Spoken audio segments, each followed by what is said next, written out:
F1 2014 has now been out for about 4-5 days, so I think it's now time to do an honest review about it, because there has been a lot of people saying that the game is rubbish and they weren't going to buy it until it was on next gen, things like that, and I thought I would actually do an honest review about the game.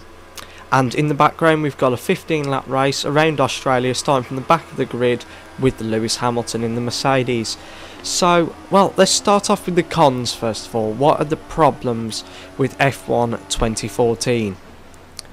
Well, F1 2014, it looks very, very similar to F1 2013. Nearly identical, really. I mean, there's only a few little changes, like colour changes, background changes on the menus and things like that, and the OSD, or the kind of layout, is exactly the same, but why change something that works? That's what I say. So that is sort of a con to most people, that it doesn't look very different to the previous game. But considering it's been on Xbox 360 now for 5 years, and it's the Xbox 360 and PS3 are about just under 2 years out of date now, what do you expect? There's not going to be that much of a graphical increase. Now on PS3 and Xbox 360, I know the graphics are not as good as the PC version. That's simply nothing to do with the developers, that is simply the hardware being so old. So that is another con, that if you play it on a console, it doesn't look as good and it feels quite sluggish sometimes. An issue with the PC version is that you cannot toggle full screen on or off. If you exit the game or minimise the games by clicking Alt Tab to go visit another application, you cannot change it back to full screen unless you edit the config file in your My Documents folder, which is quite annoying, and considering Grid Autosport that came out a few months back had this full screen toggle on the settings menu in Grid Autosport, I think Codemasters should add that in with a patch at a later date, because it's been missing from all the F1 games and it is quite annoying. Another thing is that pad users and wheel users are racing two different games basically. If you're using a pad like a Xbox 360 or PS3 controller, you've got better traction out of the corners and in the wet, and it means you do not lose your rear tyres as much as the wheel users. So the wheel users, it's more difficult to get traction, but with the pad it's sluggish around corners. So they both have their pros and cons for using, so that is an issue, and is causing an issue in league racing. And also, still the AI are OP in the wet, because they have all the traction control and it's all scripted, things like that. That is quite annoying. You can't really compete in the wet against, say, Ferrari if you're in the Toro Rosso, which in retrospect, yeah, okay, is probably more realistic, but if you can compete with them in the dry, surely you should be able to compete with them in the wet. But that is it for the cons. Now it is time for the pros. The game feels totally different. The way it handles, the way it sounds, it's just absolutely amazing the way the car feels. It's so neat and tidy around the corners. Even when you run the low downforce setup, you don't really struggle about traction until you're too greedy, and then it snaps you off and crashes you basically. It's very forgiving until you go that 1% over your capabilities, and then you're into the wall. So it is really good like that. The online racing is starting to improve. Over the last few days it has been very laggy, but now that more people are playing and that it's had a few days to come out, there's less lag going on the multiplayer sessions.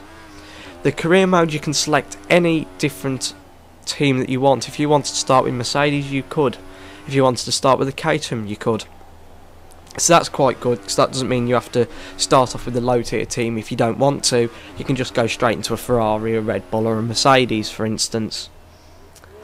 The game is actually quite good looking on PC. I know this for a fact. PC, it is actually quite visually pleasing, and the tracks feel brilliant and they look good. And I just think this game is probably one of the best Formula 1 games since Formula 1 2010. Their first, I think it was their first on Xbox 360. I know they did F1 2009 Codemasters on the Wii, but I don't think that was released anywhere else. Other things that are good about the game: the AI are much faster in Legend. They are quite a struggle to overtake as well, and they can be very defensive, and they can be very attacking as well. That I've had several races where a Williams is sort of sticking around my outside through a tight corner and will not give up, and we've had to fight for the space on the track, which has been very, very fun to do, to finally have AI that actually race you properly. I mean, they still break early sometimes. That is a problem with the physics, just not having enough computing power on the Xbox 360 and PS3, so they have to dull it down a little bit, but they've definitely improved it. Also, the AI are more aware to where you are on the track, so if you're lapping a car like a Caterham, it moves out of your way, and it stays out of your way. It doesn't sort of slow you down and keep in your way. It actually moves to the other side of the track where you're not on and lets you pass, which is brilliant, because that has always annoyed me. When you tried overtaking a backmarker in F1 2013, you just got almost took out by the car because it was going so slow, and it just randomly slow down and speed up, but that seems to have gone now. But yeah, that is my review. I would say if you have not got F1 2014 and you are holding out until the PS4, Xbox One version, don't.